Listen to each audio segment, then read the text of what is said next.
Nagduduma tulong ti insagana ti Department of Agriculture Region 1 para kadagiti mannalon ken mangngalap iti Ilocos kasumbat iti pangta ti El Nino.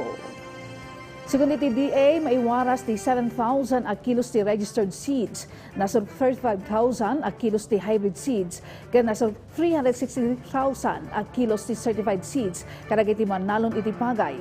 Bayit may paayma ti 14,000 a kilos ti OPV, a klase ti mais, kaya nasa 42,000 a kilos ti yellow corn seeds, kadagiti mannalon ti mais. May bunong pa iti 600 a kilos ti Nagduduma bukal ti nateng para kadagiti mannalon asakop ti High Value Crops Development Program.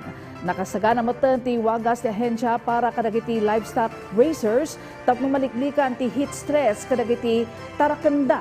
May paay kadakwanda ti 256 a bote ti vitamins ken 512 a bote ti daduma kita ti vitamina. Nakasagana pa iti nasa 3,000 a bote ti pestisidyo kontra kadagiti peste. Akadaw yan nga matake kabayatan ti tikag. Kasolusyon mat iti kinakurang ti danom, mangiwars ti DA Regional Office iti 250 a units ti pump ken engine sets. Bayat amanamnama ti konstruksyon ti 19 a kabarbaro a solar-powered irrigation systems. Bayat aman narimaan ti panakatarimaan ti 5. Makipatpatang mutlangan ti DA Regional Office iti National Irrigation Administration para iti panakatirmaan ti schedule ti panagpadanom.